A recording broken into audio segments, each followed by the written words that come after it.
Hello and welcome to Google Forms tutorial. I'm Karina, a 5th grade teacher and a Google certified trainer. Today, I will show you how to create branching quizzes on Google Forms. At the end of this video, I will provide you with a step-by-step list so you can do it too. Let's get started. Here you'll see I have a form that I've just created. I'm going to turn this form into a branching quiz. The first thing I want to do is change the settings. I'll click up here to quizzes and I'll change it to make this a quiz. There are other options that I can choose from when releasing grades and what respondents can see. First, the teacher can decide whether the grades get released immediately after each submission or later after manual review. I like to select immediately after each submission so that students get their results instantaneously. If you scroll down, you'll see that you can also allow students to see missed questions, correct answers, and point values. So we're going to save those options. Now, I'm just going to create a very simple quiz. Let's say find the sum of 2 and 3. I'd like this to be a multiple choice. I have all these options for my questions. I'd like it to be a multiple choice. And let's just do 2, 3, 4, and 5. Here's where I can click on answer key. I can assign the points that I'd like for this question. And the correct answer is 5. Press done, and there we go.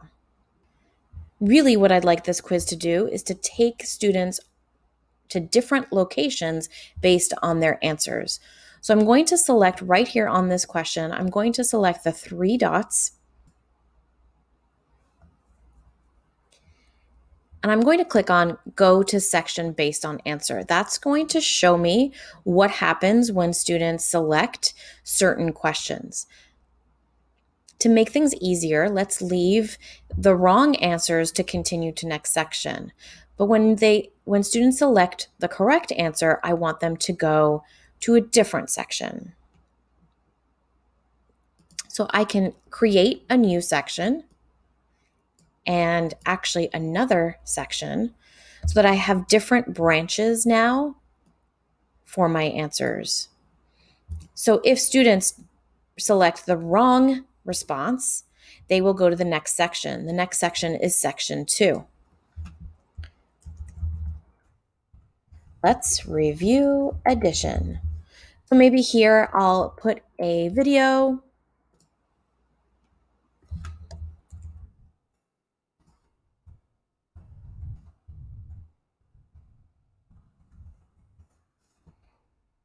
Using manipulatives to add, I can search the internet.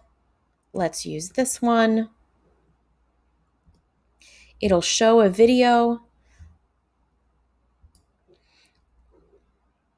And then maybe what I want is once they've finished this and watched this video, it's going to take them back to section 1 where they can try the question again. If they get the answer right this time, it will take them to section 3. So let's go to section 3. And this time it will be, let's make this an addition quiz. Let's add a question. Let's add instructions.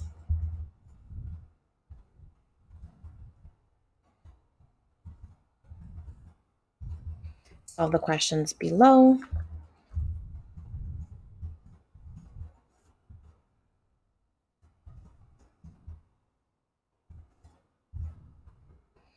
And again, we're going to switch this to multiple choice. And let's put in our answer choices. Let's do 6, 7, 8, and 9.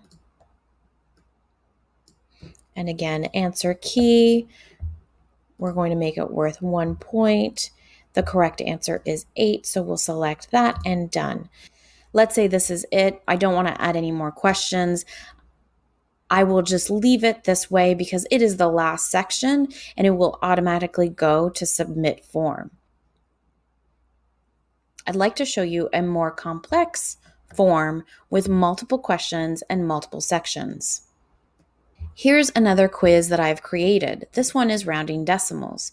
As you scroll down, you'll see that there are 7 sections in this form. Remember that students, when they go through it, will not see every section. It really will depend on what questions they answer correctly. So the first question has them rounding to the nearest whole number. Notice I have many answer choices here, but only one correct answer, which will take them to section 3. All other answer choices will take them to the next section. In the next section, I have my Bitmoji classroom linked where students will go watch a video, do some practice questions, and then come back here to check what they've learned. Once they've completed these 3 questions, it actually will submit the form. Notice down here, I can change it. If I wanted students to continue and go to the next room or the next section, then I can change it at that point. But for this purpose, I only want students to work on what they need. That's how I'm really getting the differentiation in this form. Section 3 only comes up if students answered correctly in section 1. And the same thing that happened in section 1 happens in section 3. If the students get the correct answer, it will take them to the next, more difficult type of question. If they answered incorrectly, it will take them to another Bitmoji classroom where I have a video and more practice questions. They'll answer these questions, and then that submits the form. And so on. Until, if students get all questions correct, then they'll reach an enrichment question. You can see how these branching forms might become difficult to keep track of.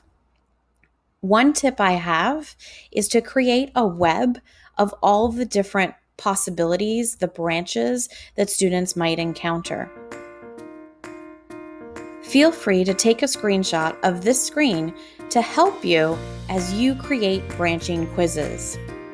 If you found this video tutorial helpful, give it a thumbs up, click the subscribe button and the notification bell.